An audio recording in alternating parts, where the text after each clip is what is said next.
Good afternoon, colleagues. Thank you very much for attending this ATLC workshop on writing effective prompts.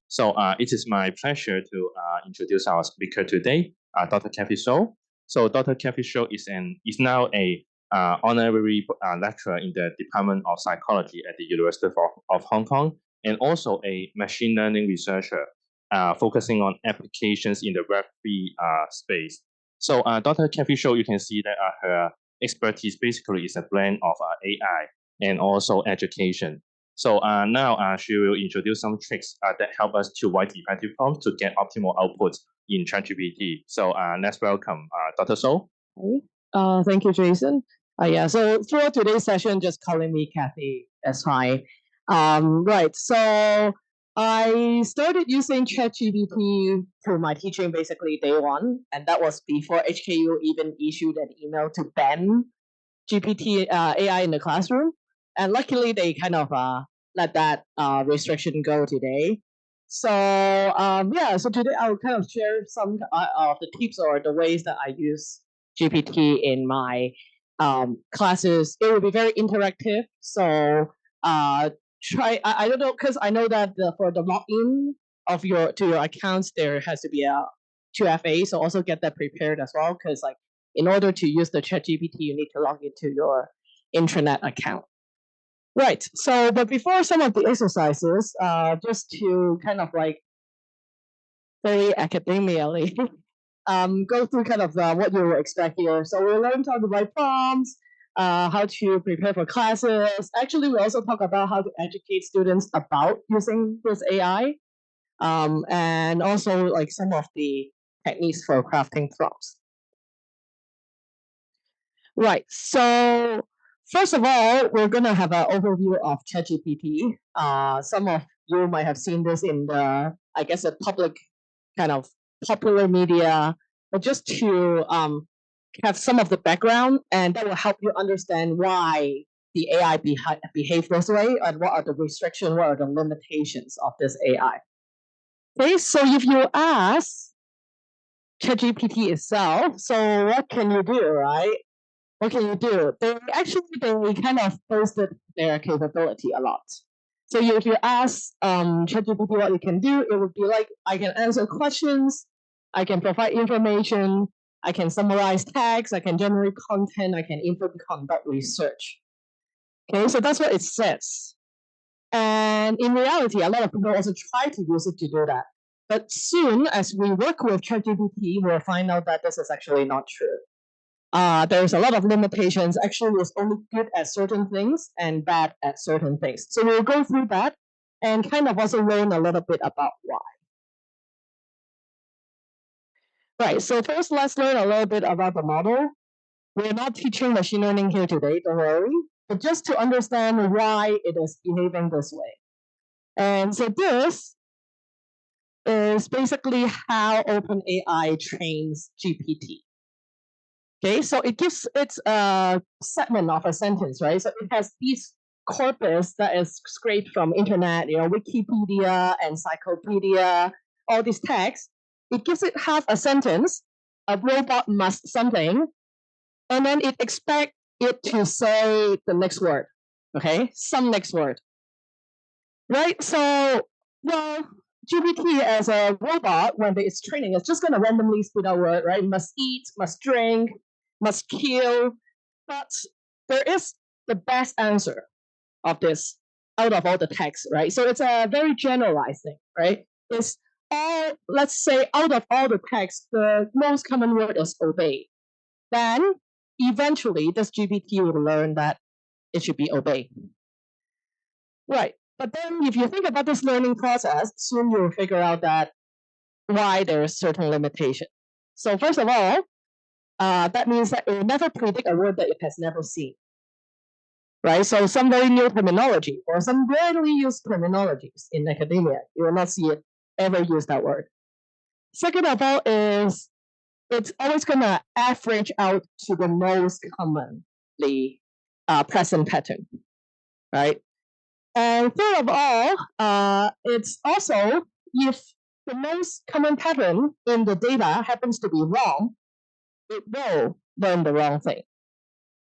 right? So that's actually why there's so much problem when people are working with ChatGPT, and also then you understand how to work with it, right? So it's not a perfect tool, right? So the probability, so the property of machine learning models, not just GPT, is actually these four things, right? So first of all, it's probabilistic.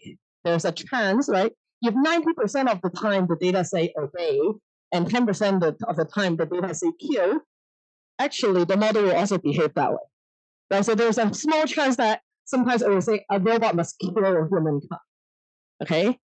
And you have seen that on the news, right? People, right? Eventually, if you try enough, it will actually say something that is quite scary, and that's probabilistic. Second of all is retrospective. So according to the version of the model that you're using, it's only up to certain dates that it has the data. I believe the latest one right now that we're using is up to June. I want to say June this year, or March this year. There's two versions, but yeah, so it's retrospective, right? And even if they say they updated March 2023, you never know what the data that they fit in stops, right? When did they stop the data collection and put in? So you don't expect it to have very like latest data or academic references. And fourth thing is actually a general that we call in machine learning, which is garbage in, garbage out. So the data is just as good, the model is just as good as the data that goes in. And frankly, we don't know what OpenAI used to train its model, right? So you cannot expect everything that is on the internet is going to be on there, unfortunately.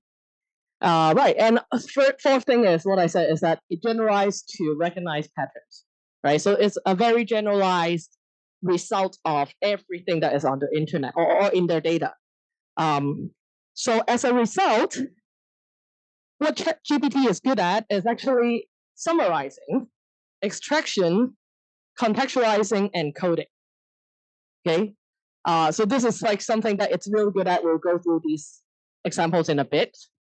However, just to beware is that it's terrible at what we would use for usually Google search, which is if you need to search something, please just use Google search. It's terrible at creative writing, right? It writes some very generic essay given a prompt.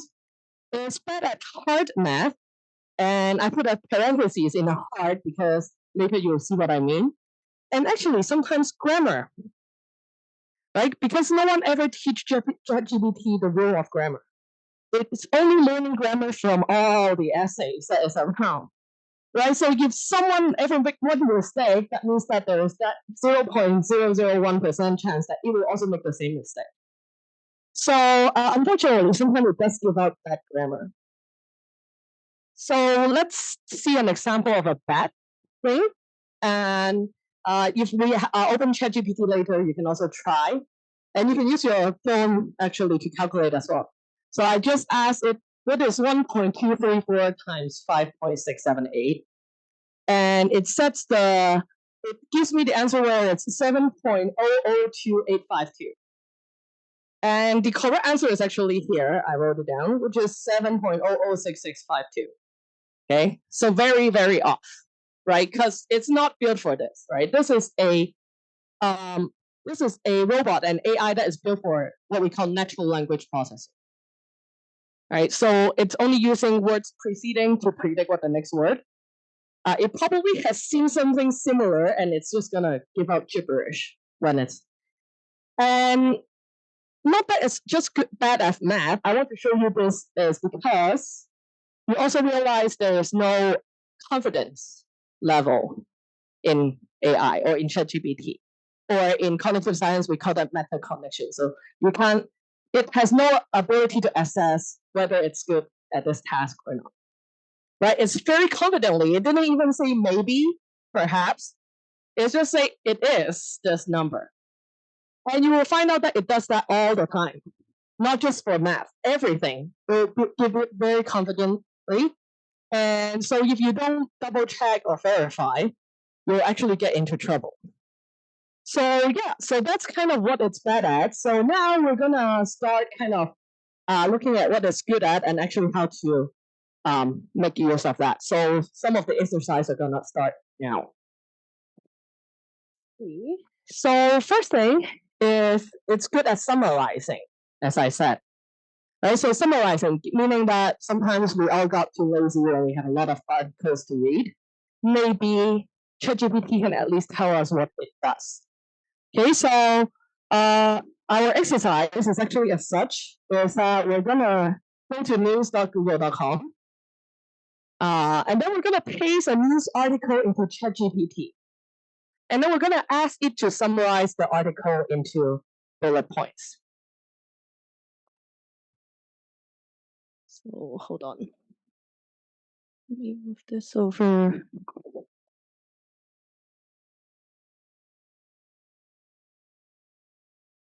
Okay, so to use the same article that I have already prepared, I'm going to use mine, but feel free to use any, right? So you don't need to use the exact article that I'm using, but this is one that I saw yesterday on the headline.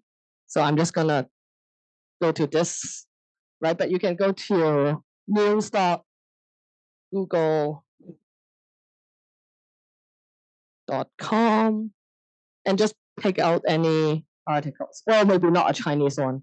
Is there an English one? I think maybe.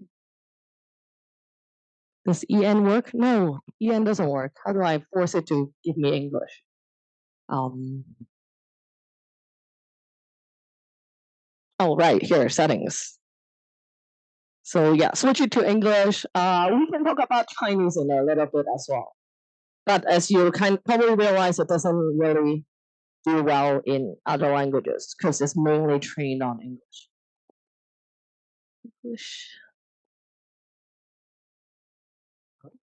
Wait, what am I missing?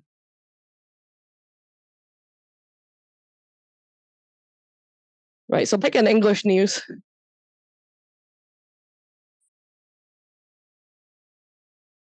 Oh, okay.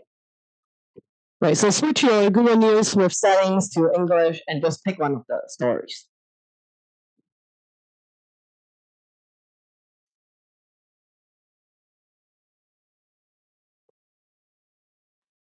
Right, so from here, let's say you got your news articles. Doesn't have to be the same one as I have here. And you're just gonna, from the title to all the very end, right before related stories. Actually, even maybe the things that are not. Right, so actually that's one good thing about ChatGPT is that even if there's some gibberish in the middle, right? Like for example, there was related stories right in the middle here, it's actually gonna know that it's not part of the thing. Okay, so we're gonna copy that whole thing, and then we're gonna go to, in case you don't have this yet, it's chatgpt.hksyu.edu. Right, so you might need to log in. So this exercise, I will give everyone a little bit more time because you might have to go through the 2FA and everything. And then what we're going to do is we're just gonna, it doesn't matter whether you put the instruction in front or at the end. I tend to want to put mine in front just because like after you copy and paste, there's a lot of lines. And so I would just say like, okay, below, summarize the news article below in bullet points.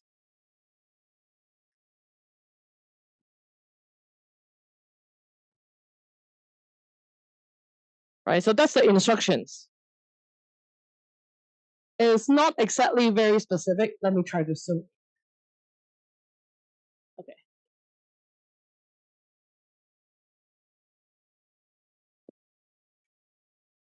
Right, so summarize the news article below in bullet points. And then you're gonna paste the article below.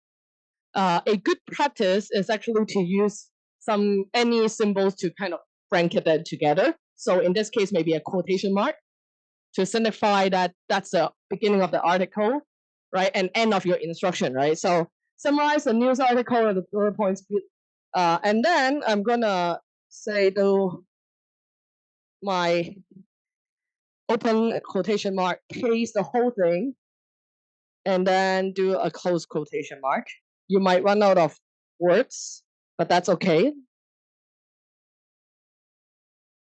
Let's just paste whatever we have, okay? We'll talk about also this word limiting. Okay.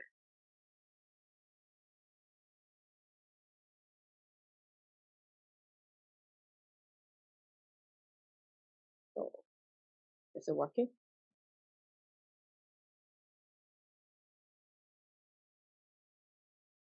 Okay. Right, so this was my prompt, right? So what I said is the prompt, summarize the news article below in bullet points, and then I put my whole article up to where I can, and this is the bullet points it gives me. Okay, so there's actually certain nuances here, which is the first thing I specifically say in bullet points, because whenever you don't give it a format, it always tends to do natural language, which is a whole paragraph, right? Complete sentences. So if you want bullet points, you need to say bullet points. If you want paragraph, you want to say paragraph. Actually, you can also go as far as saying you want to limit the number of bullet points. So please summarize it in 5 bullet points. You can do that. Sometimes it doesn't follow. Then you can try again. You can say to limit it to a certain number of words. It will usually get it almost to that number of words. Again, it's not a straight follow, right? So because it's not like a direct rule that you can apply on it. So yeah, so that's kind of the first thing you can do. I do that a lot of time with a lot of the articles I read. But there are also kind of further things that you can do with it. So I guess like summarizing, I can see a lot of knots. So everyone kind of know this function already. Let's go to the second part, which is, oh, and is there any problem doing this part just to make sure everyone is on the same page? Cool. So right, so this is the bullet points. Right. And then the second thing is actually extraction. To tell, right? So once it has the bullet points, or even if you start from scratch, right? To actually extract part of the things that you want, right? So sometimes you do want a general a general summary you want to extract. I will explain why extract is important in the in using it with student assessment later. But yeah, so this is one of the general technique which is you can use for extraction, which is you can then ask it, for example, for my article is actually something that is done by Elon Musk, something that is done by Jack Dorsey, which was the founder of Twitter, right? So a lot of people is in this article. But I just want the action of this particular person, which is Elon Musk, right? So a lot of noise here. I'm just gonna ask it. What was the prompt? Can you just summarize?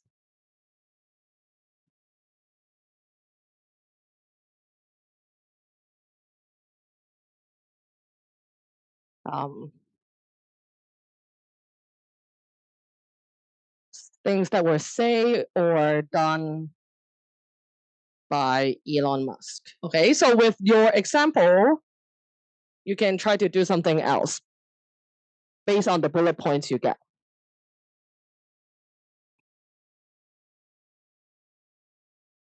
Okay, it's gonna take a while. So that's our second exercise. So based on the bullet points you get from 1.1, ask for a specific piece of information.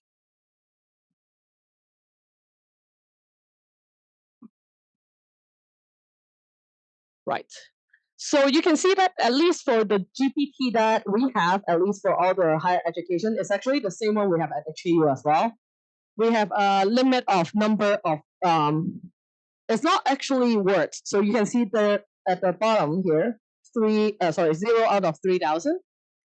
That's what we call the number of tokens. Tokens roughly is equal to the number of words. Okay, more or less. But so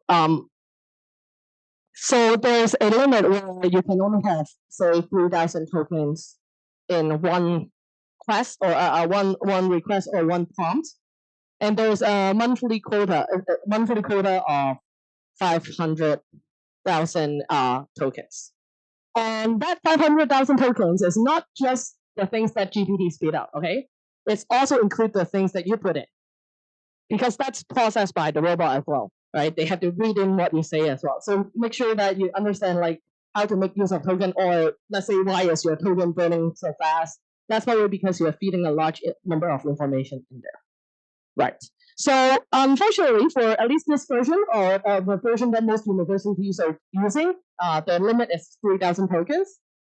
In the end of the session, we'll introduce more tools that could potentially be more useful for longer articles, right? Especially academic articles, which is easily like 10,000, 20,000 words. But yeah, so this is at least for now what we can use for 3,000 tokens. Right, so let's say if I just say the things that are done by Elon Musk is also gonna specifically just tell me the things that are done by Elon Musk, right? So nothing about Jack Dorsey, nothing else, right? So depending on what your example is, sometimes you might get a better result or not. So that's kind of the second technique, which is extraction.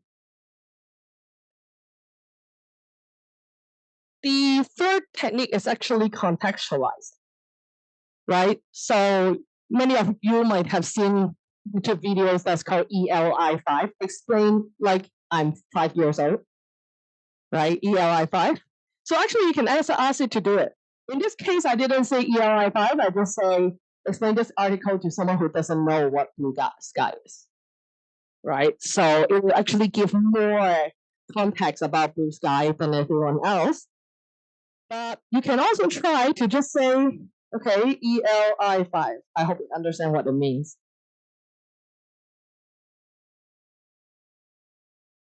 It should. I mean, ELI5 is a quite a common. Okay, not exactly 5 years old. It does try to simplify it though, right? It tries to make it kind of like at least like plain English, but it's not exactly 5 years old. You can see that, like, I'm sure a 5 years old have no idea what is 53,000 is, right? Or 5%. But it will try to like dumb it down. Maybe explain it like I'm 5 years old is not a very good I guess prompt.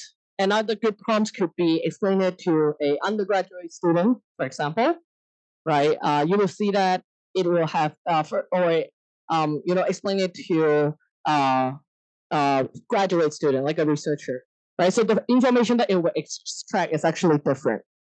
Right. So, and that's our exercise 3, which is then ask ChatGPT to contextualize the article that you have for a specific audience. Right. So it could be to my children, to my mom, right? Or even you can go as specific to, like, let's say because this is Twitter, I can say, explain this to my mom that doesn't have a smartphone. Right? Actually, maybe I can do that. Let me try.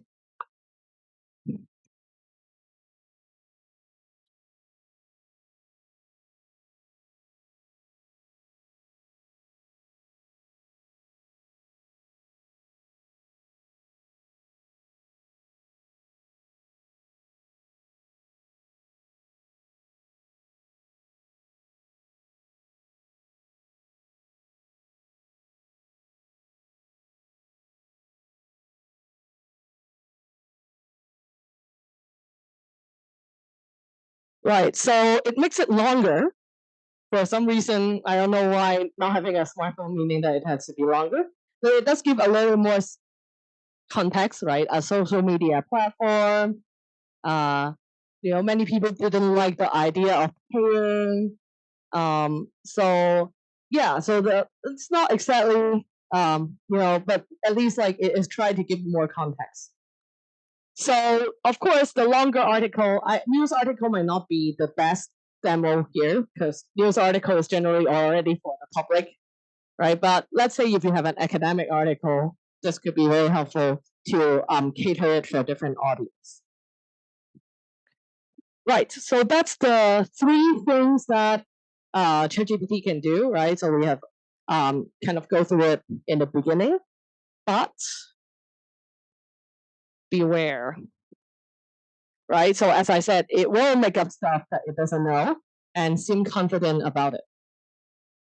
So for my case, I found this article because it's actually very nice because, well, you know that, I don't even know that, but Twitter has been renamed to X. And actually, ChatGPT doesn't know that. So I tried asking it today, and actually it was in the article. It was like Twitter/X. It has no idea why it's saying that. So I asked it. I'm like, right? So you can also do that. Ask something that's totally out of context of the article and see what ChatGPT says.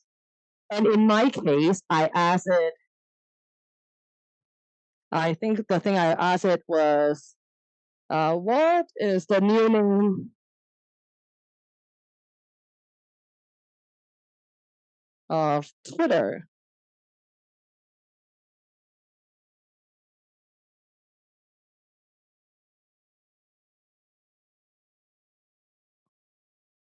Okay, smarter than yesterday. Again, it's probabilistic. So this time I got lucky. Yesterday it was telling me that there was no new name. Okay. Today, because it's probabilistic, okay, it's not saying that the model changed today, right? It's saying that for this time that I'm asking it, suddenly I got lucky. But it's kind of self-contradicting. It's saying that there's no official information about it changing its name, but then the article say that X is formerly known as Twitter. But then it's unclear that it's a hypothetical scenario or real development. Okay, interesting though. It's very not confident this time.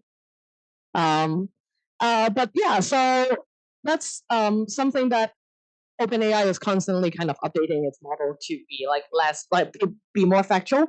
But the idea is actually it has no idea of the recent news, right? So I think it changes its name like 1 month ago, and it has no idea, but it was able to infer again just from the article.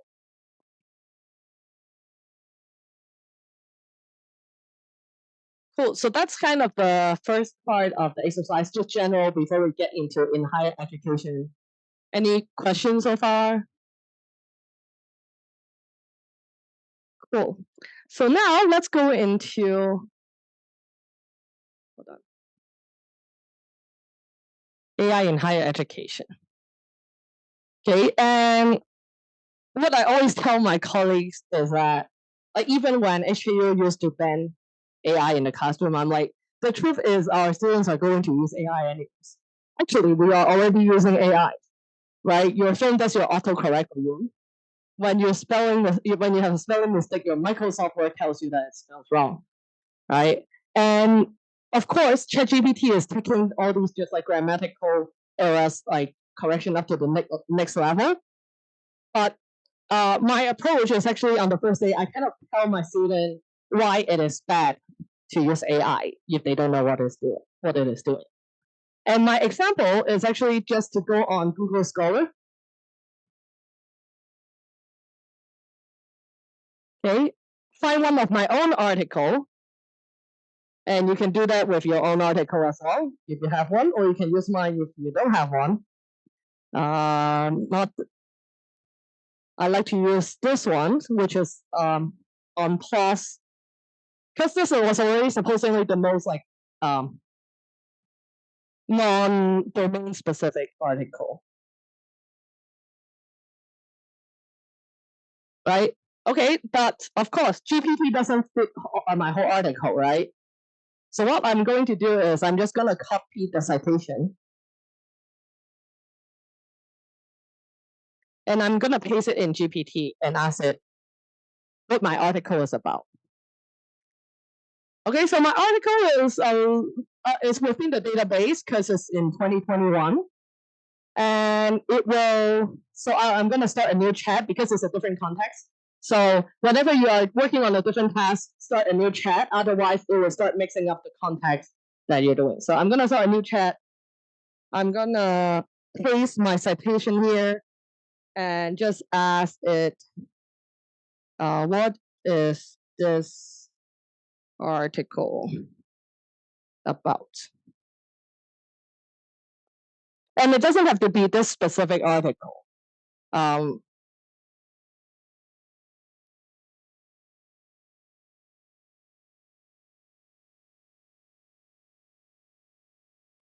Right.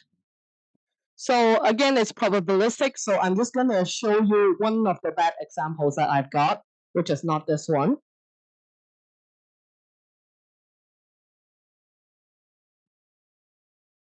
So I know the words is kind of small, so I will rule it out, right? So I'm just like, okay, tell me about this article that I write, and then I put in the citation. This is actually one of the articles that my students needed to read in their class, right? And it's a seminar class. So they were supposed to summarize articles. They were supposed to read the articles themselves. And I'm like, well, you could use ChatGPT to help you. But the problem is, it's going to tell you things that doesn't exist. So in this case, I remember it says something like, at the end, toward the last paragraph, it says something totally wrong. Something like individuals with higher heart rate variability tend to prefer movies with higher arousal levels, which I never say that in my paper at all. Right? So tell them that, right? Tell them that, hey, it's okay if you use AI, but you have to use it smartly. And you have to verify. And if you just use it blindly, you don't even bother reading it yourself, right? Then you're going to fail miserably. And it's going to be obvious that you didn't read the article. So yeah, so that's kind of my first example when I gave to students as well. I think it works quite well for every single like more specific, domain-specific academic article.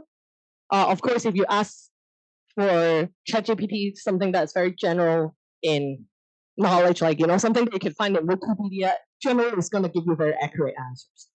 But luckily for academia, that's not true.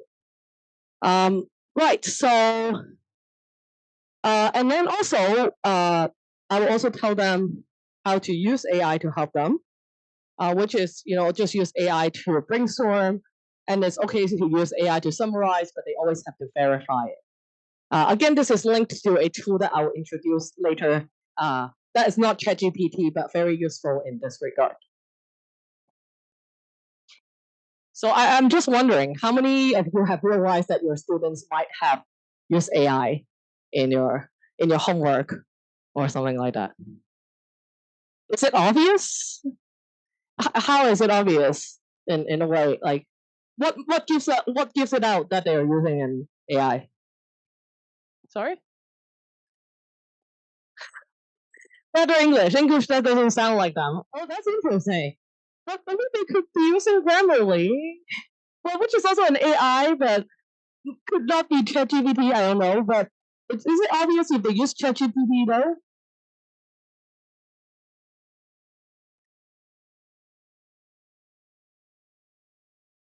Right, the information is very general. The examples is incorrect. Also, I found out that ChatGPT has a very rigid structure when it's writing an essay, right? It's almost like public speaking 101. You're gonna say first, blah blah blah blah blah. Then blah blah blah blah blah. Moreover, right? But then if everyone writes that, then it's kind of obvious. No, but to be fair, there's also a lot of our English education, local English education also teaches that. But yeah, so I think it's quite obvious. So, but then you have to also tell them that like it's obvious to you, right? So I think also, yeah, indicating that it's quite obvious to you when they use AI.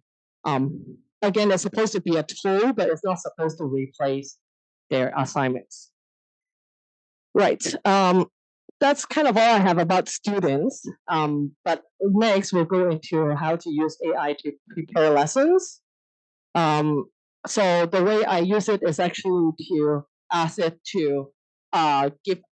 Well, so when I was teaching cognitive science, I actually asked it, well, what are the topics that are the most common, right, that you have seen in all the other teaching materials? What are the topics that I must cover in my course?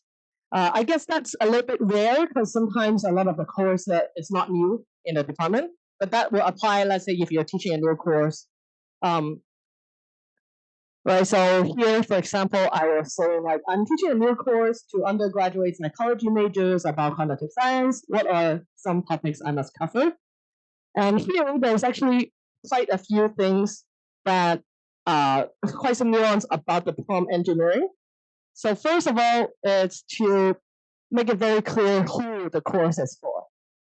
Okay, so sorry if the word is a little small. Let's see if I can. No, I can't. Wait.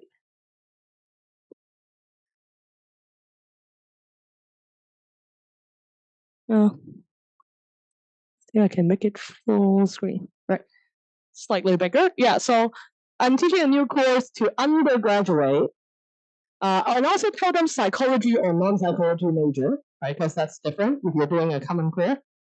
And then just what are some of the topics I must cover, right? And you can do that with, and that's the next exercise that we're going to do, which is try to get the same thing, but with a course that is closer to your department. Okay, so I did an example of cognitive science. Let's try it with your department or whatever field of study you are from.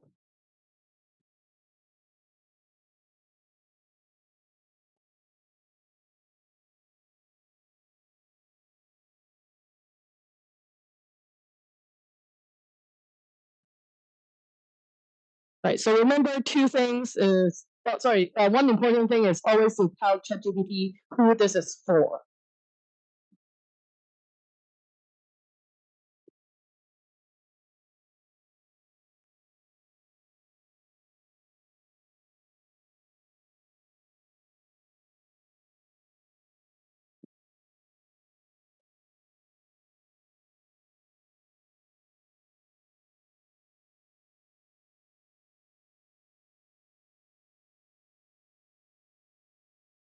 So who is satisfied with what they got? Okay. What do you teach? Like which department? But what course do you?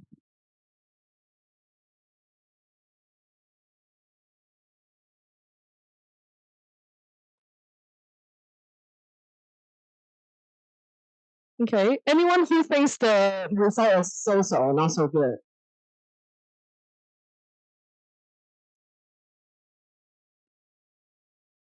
It's yeah.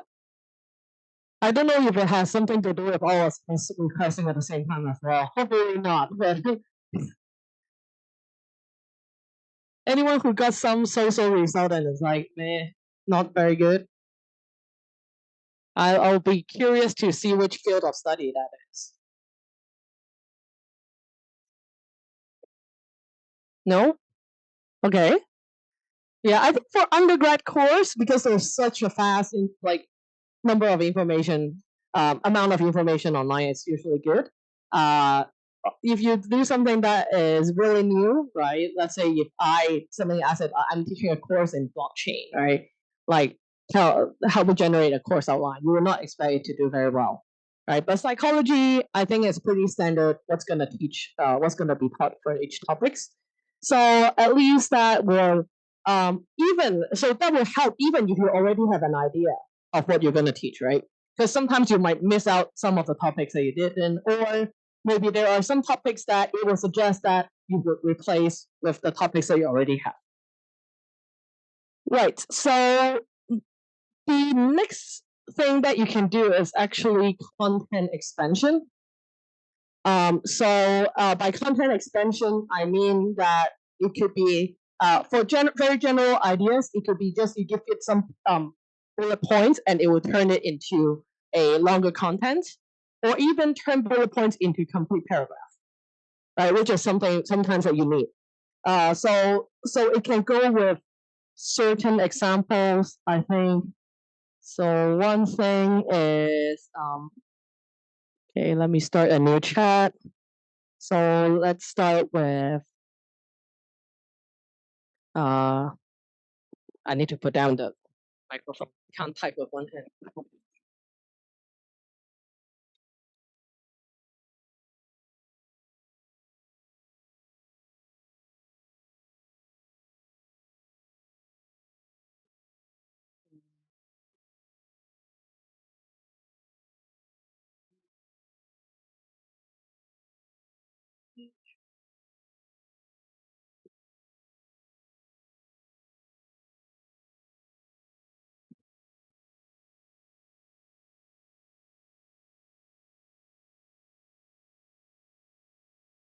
Right. So while we're on this about content expansion, it's always a good idea when initially, even if I actually want a course outline, okay?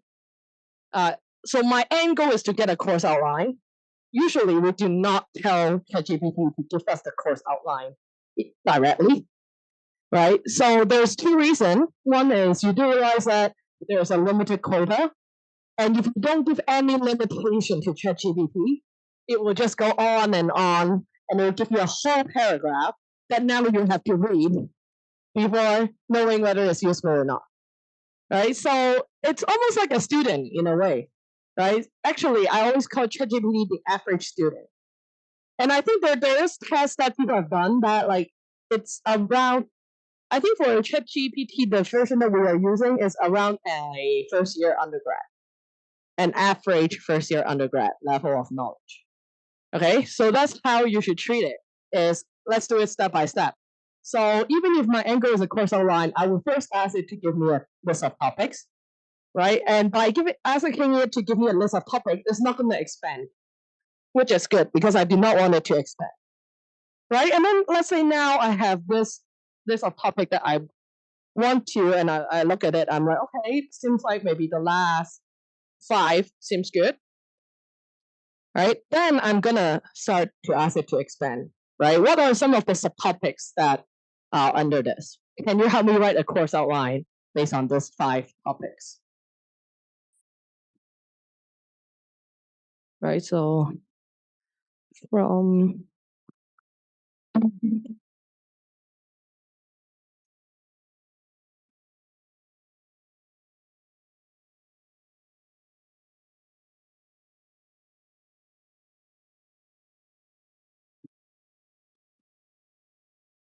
yeah, ideally I shouldn't put the 11, 12, 13 to confuse it, but let's see how it does.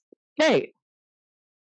Right, so this is called content expansion. Now that I have some bullet points, I'm gonna ask it to expand. Right, so it's gonna help me generate a course outline, having something like that.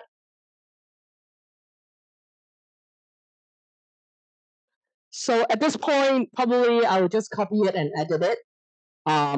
If you want to play around with GPT, you can also ask it to edit it. Again, it's not very good at following exact order, right? So if you unless like you want it to generate totally new content, right? You're like, I don't like this topic, right? Can you replace it with some other topic, like something that's new? Then you will go through ChatGPT. Otherwise, if it's small edits, just take it off and edit it in the editing software.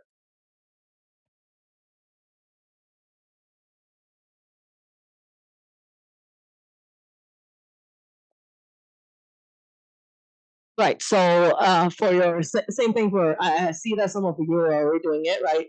So from a few of the topics that you got from the exercise just now, ask it to kind of generate either a course outline or learning outcomes.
Right.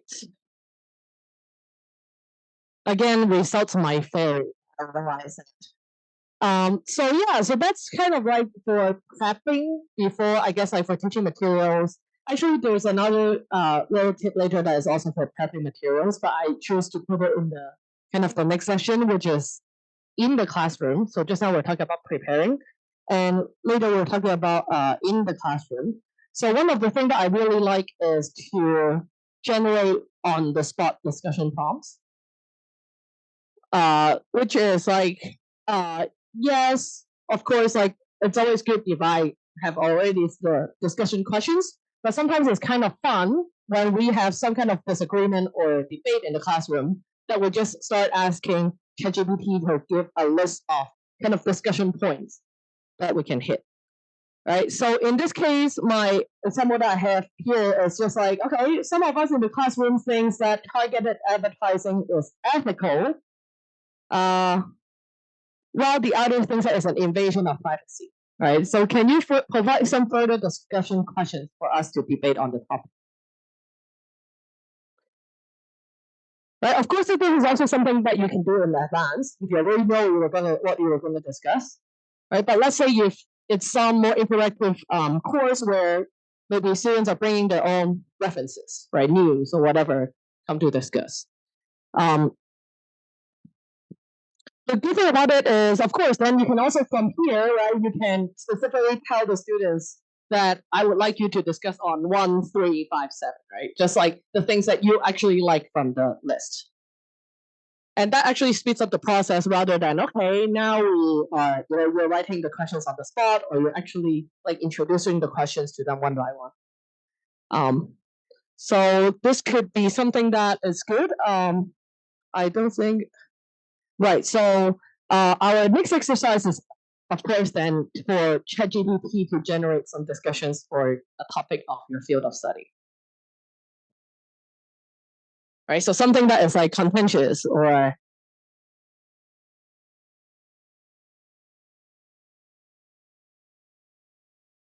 but again, unfortunately, for these kind of use case, it varies, depends on the topics, right? So if I wanted to generate some discussion questions on, let's say, recently there was a huge academic debate in the consciousness research field, it's not going to really help you with that, right? Because it's too specific. But let's say something that is more like, for example, just now about consumer marketing, ethics.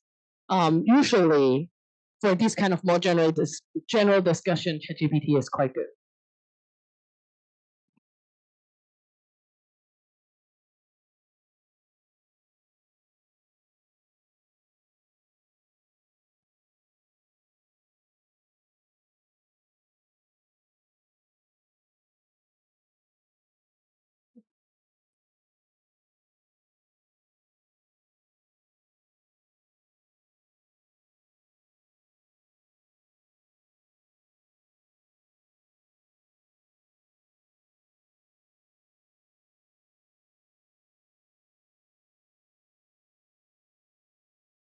Right. So one thing is to ask ChatGPT to generate some discussion questions. But as I said, ChatGPT has been assessed to be around like a first year undergrad student. And one fun way to use it is actually to use it as the average student. Right? So let's say if you have an essay question in class that you want people to write about, or not even an essay question, right? Well, in this case, an essay question that you want a student to write about. Well, let's ask ChatGPT to write it, and let's, as a class, critique it. Right? Where is it writing? Where do you think there is merit in this writing? Which of the points do you think is good? Which of the points do you think is not good?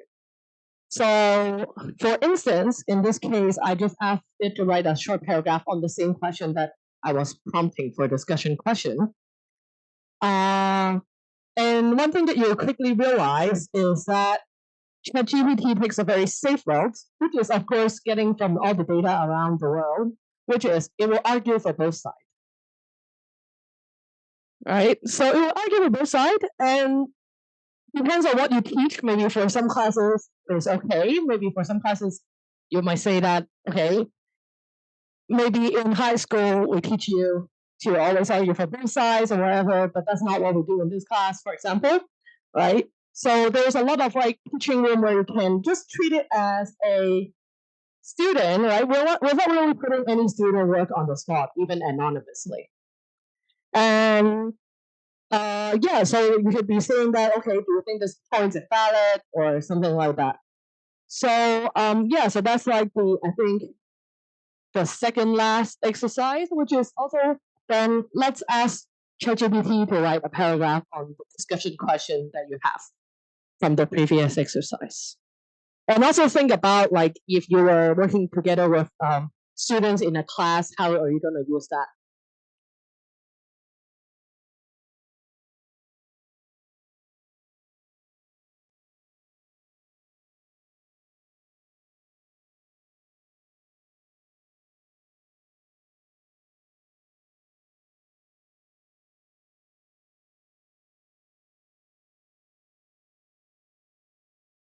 Yeah, I think it's actually quite nice for when I was teaching my class for the whole class to kind of make fun of what the AI is writing. But then sometimes they also realize they were doing the same thing or the same mistake as well. Right? So they will also, when they are kind of judging other people's work, then they realize that they are making the same thing or same mistake.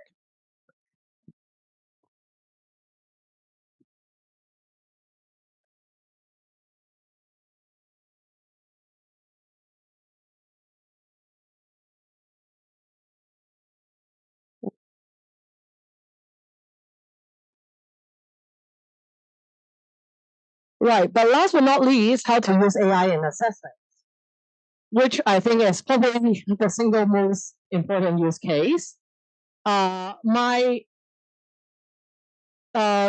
pick is, well, because I advise a lot of thesis students, so my take is actually usually I would use it for what I call the initial pass.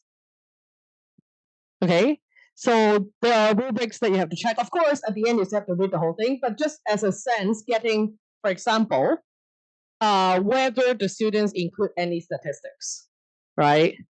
Or just in how many reference or how many citations have the student make in this essay, right? Just to get a sense of how in general how it is, right? So for example, in this case, I just like have a very simple paragraph that I have with the original question, right? And I'm just like, okay, did the student mention any statistics? And ChatGPT were able to tell me that no, the student did not mention any statistics. Of course, in this case, it's not a very good example because we only have 3,000 words, and right, and we can all read 3,000 words very quickly. But you can use the same technique with one of the tools that reads PDF that I will introduce later. Yeah, so you can ask it whether it reads mention any statistics, whether the students have done that, right? So at least you have all the check boxes. Even grammatical mistakes, it can spot as well.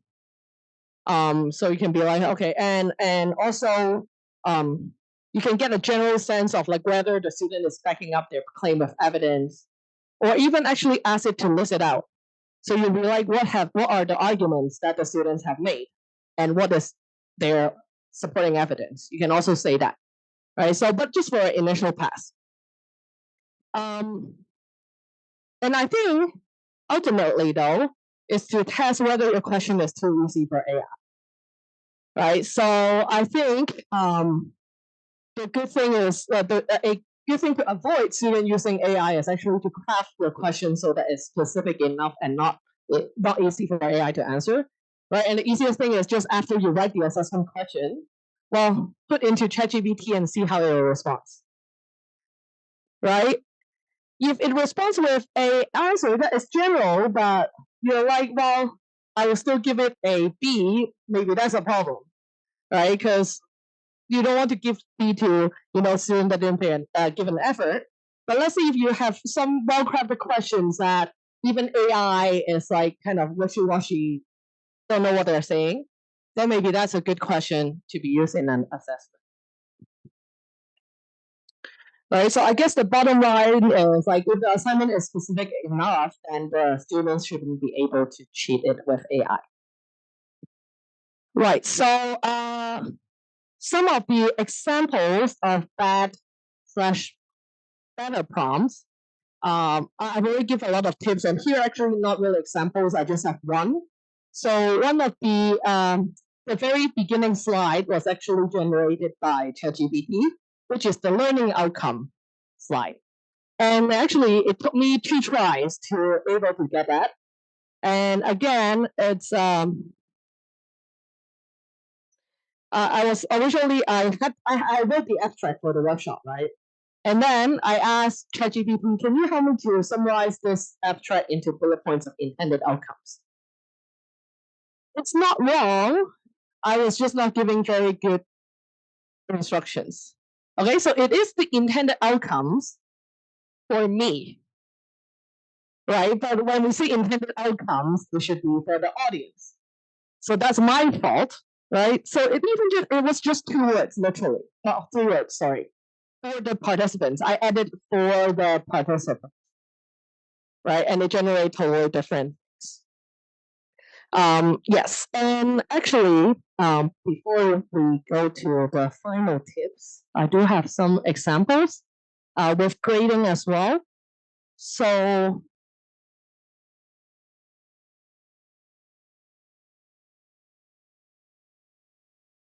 we mentioned that, let's say,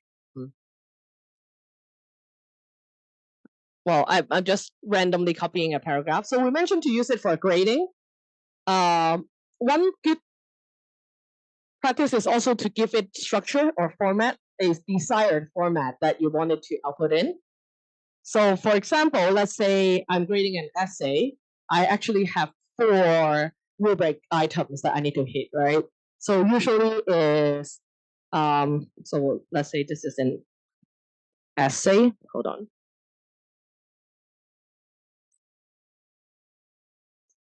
So here is an S.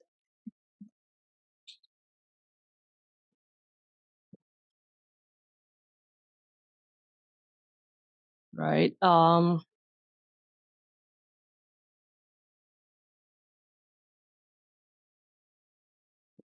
Sorry. Here is a rubric for essay grading.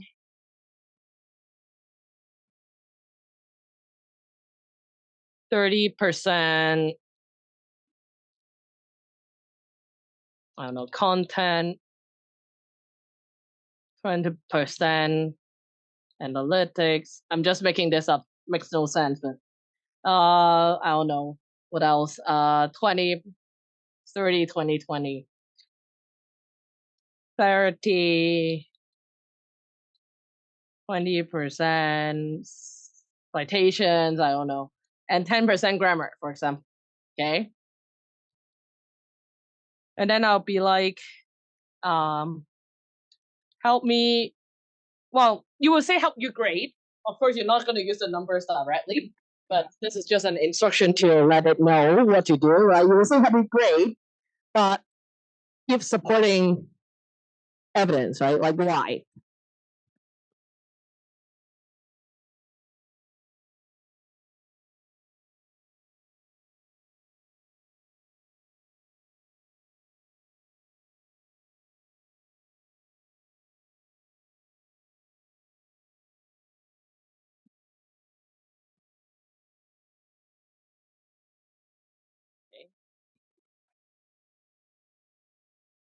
Well, ideally, you will also have the essay question that was the original homework question. Of course, in this case, it was an abstract of a research paper, so it didn't make really any sense.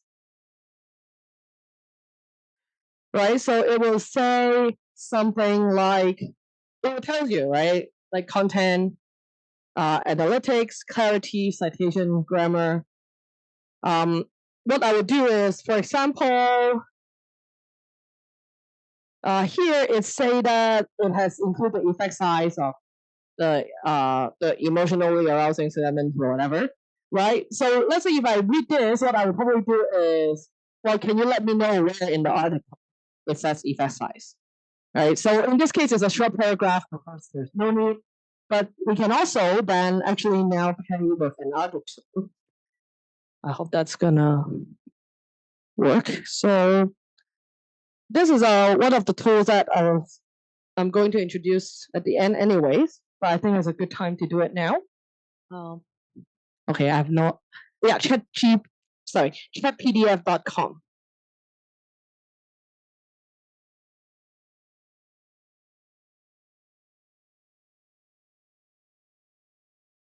Right. So as I said, GPT only has 3,000 words. But the good thing is it's very easy to do a conversation back and forth with it. This is a specifically purpose AI that is that works on PDF. And the trick is, even if something is not a PDF, even if it's a website, you can always print it as a PDF. Right? So for a very long article on the website, you can always print it as a PDF and then upload it here. So in this case, I'm just gonna, I think, find a PDF. Just find any PDF that you have around, maybe one of the papers or things that you have read. Okay. I guess I have to download it. I hope, yeah. If you just have the URL, you can actually also directly import, so you don't even need to download it. But for the case of pause, I need to download. So it should be in download. Let's say this. I think the free limit is, I have to double check. I don't know what the limit is. 120? So not a lot for academia, but so yeah, so let's say this paper is 16 pages. What it does, it actually doesn't really, well, it does read the whole article, but it's done in a way that it's indexed. Right, so now then you can basically talk to it like you're talking to the paper. Right, so it has some examples questions. So I'm just gonna do one of the questions, maybe just copy it as a example.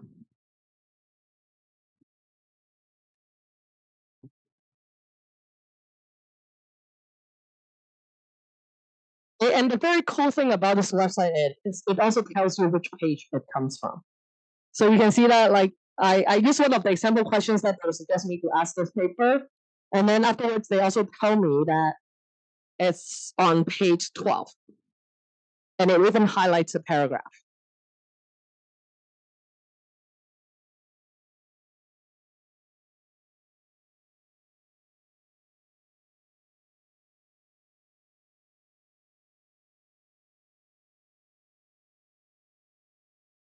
Right. So of course there is a limitation of at least for the free quota here. And also usually what I would also do is sometimes I would take the things that are from here back into ChatGPT as well, right? So it's like a 2-level of summarizing. So I use it to summarize once where I get maybe a couple hundred or words or so, and then I use ChatGPT to summarize again.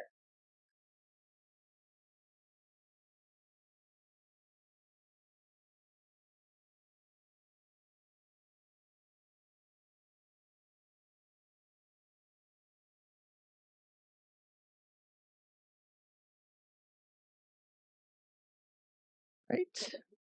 Cool. So yeah, before I talk about other tools, just some of the final tips is actually be specific and then provide context, and most importantly, don't really ask what it doesn't know, right? So what it doesn't know, meaning things that you didn't provide in the previous messages, right? Or even things that are too new. Right. So some of the tools that I want to introduce, the chat PDF thing is very cool. We can over it in a bit. Also, of course, Grammarly. I actually always tell my students to at least put it in Grammarly before submitting to me. They almost never listen. It's almost painful. But yeah, I think Grammarly is a very cool tool. Actually, grammar-wise, it's much better than ChatGPT. But yeah, so I think Grammarly is something that we should really ask students to do.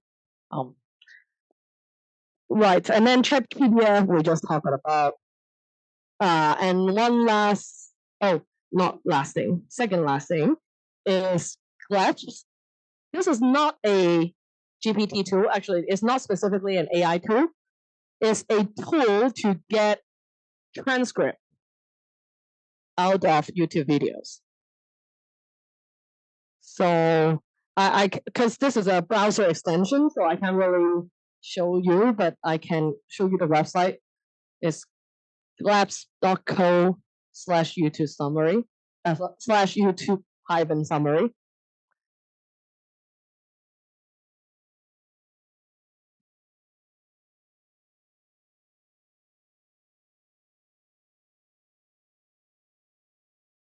So it's not exactly an AI tool, but what it does, it allows you to have the full caption of or transcript of a video where you can then copy into ChatGPT. I believe nowadays they also do a auto summary even on the spot, so you don't even need to copy it on ChatGPT.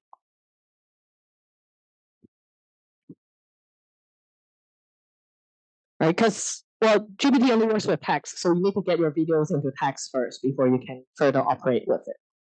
Right. So that's I'll show you the website. Right. labs.co/YouTube summary.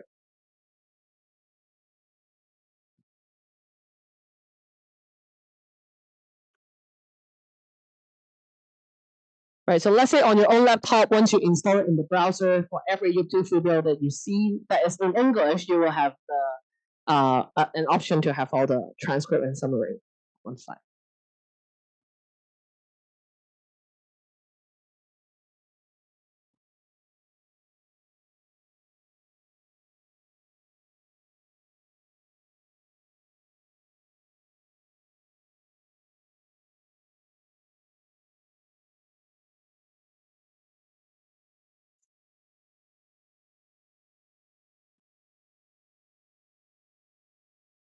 Yeah, Labs, Chat PDF, and the very last tool, and perhaps as important as ChatGPT, is Stable Diffusion, which is an image generation tool. So a lot of times, I know probably a lot of us usually download images of online, right? But it's cool because like you can with AI generated art, there's no copyright issue. And sometimes if you just want an illustration that specifically has what you want, right? Then you can also use AI generated art. So this is a free website, of course, based on traffic. I don't know if I can.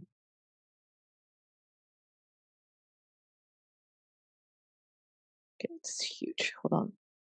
Right. It's well, it's free, so it's a little bit slow. But what you can do is actually generate different image. So for example, if I want,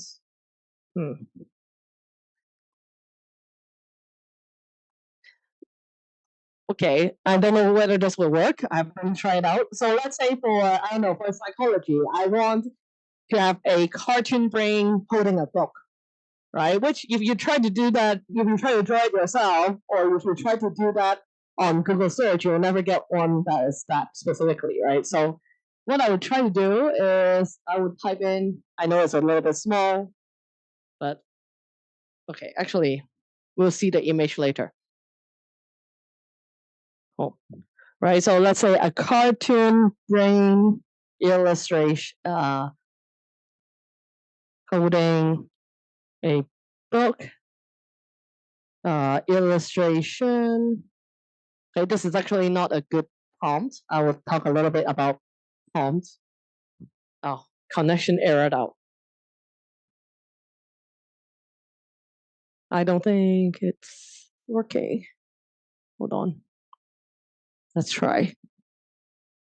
Maybe I can find another.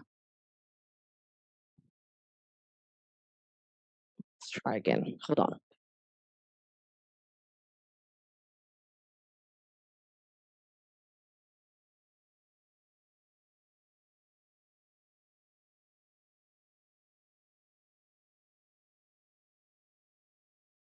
Not working.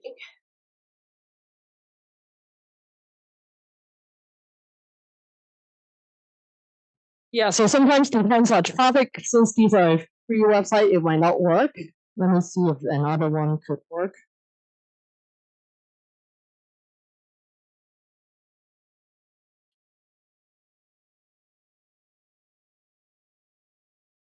Okay. Yeah. So, well, let me try first before we go. I'll go on this website.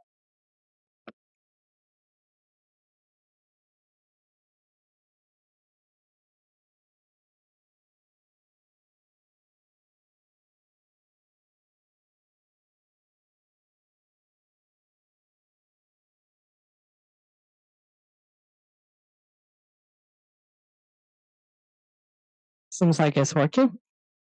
Let's see. Okay.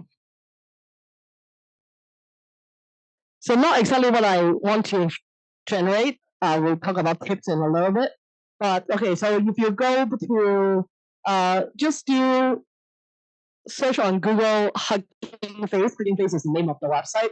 And then Stable Diffusion. Stable Diffusion is the model. There should be a couple. The one that I just tried is this one, probably the most stable one. Stable Diffusion 2-1. So these are completely open models that you can use to generate.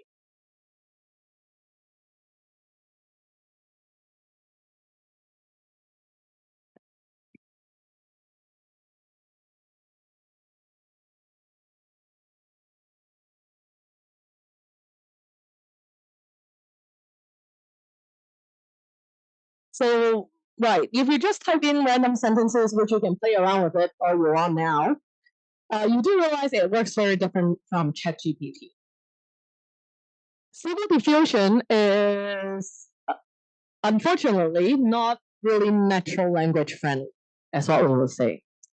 Because the reason why it's not natural language friendly is it was trained on the data, right? So to understand limitation of a model, we always need to know what data it was from. It was from a set of data where it has a lot of images with what we call annotation, right? Annotations are not captions. Annotations are like, let's say, in this group, if we have a picture of this room right now, what the annotation will be: computer room, comma, people, comma, school, comma, right? I don't know what else, square or rectangular, whatever, right? So it's just a bunch of annotations. So understanding the data that goes into training these image models also tells you how you should work with these models, which is, well, you also do this comma fragmented instructions, right? So instead of saying a full sentence like a cartoon brain holding a hand, what I'm going to do is I'm going to say, let me think.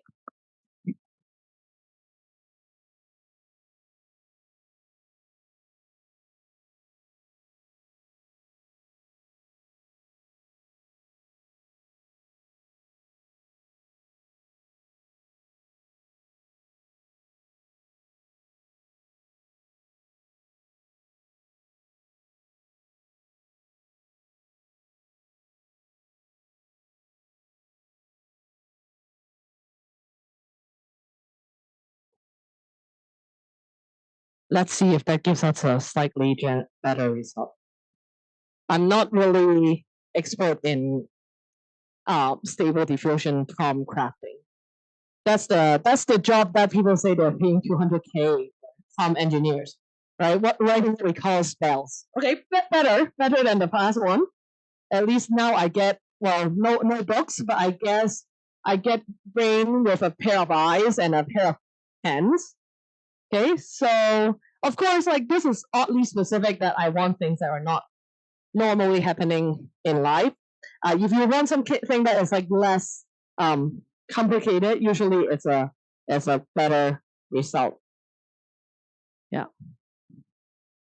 So you can also add something like 4K, black and white, or even any. Oh, actually, so here I say Disney style. You can also add some favorite artists that you like. For example,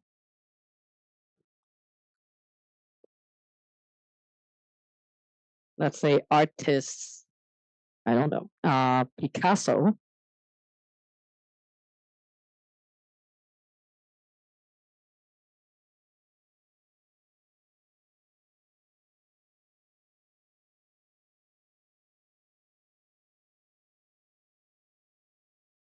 Right. So of course, it's a whole different set of skills from what you expect, like in right. So it once you say Picasso, it learns like Picasso style.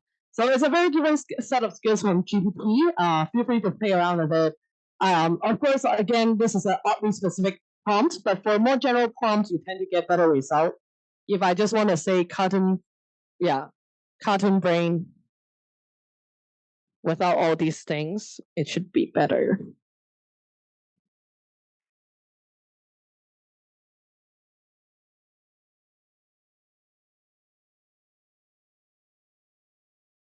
So that could help a lot with like avoiding copyright issues as well. All right, so this is quite cute. Bottom right one.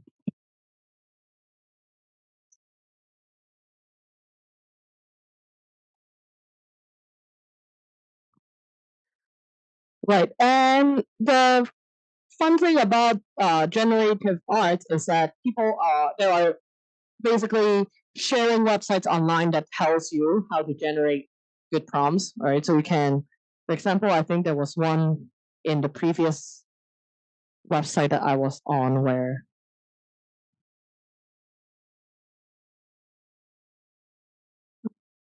oh, this one.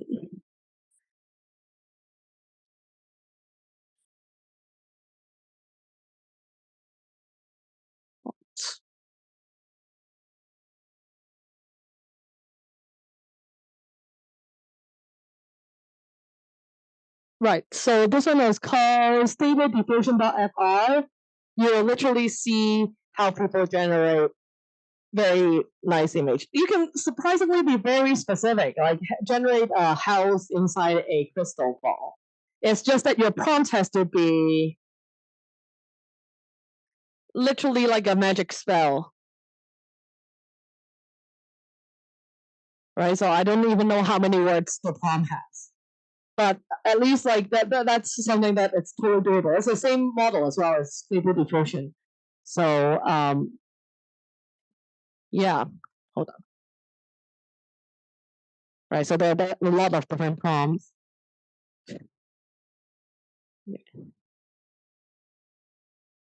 Right, so one thing is actually to learn from these and then like copy it over and then doing the modification that you need in order to do something.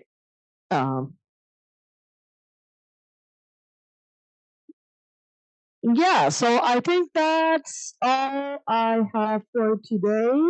Right, this is already the bonus tips part. So just any questions or feel free to play around with it, and yeah, otherwise that will be it for today. Thanks. Thank you.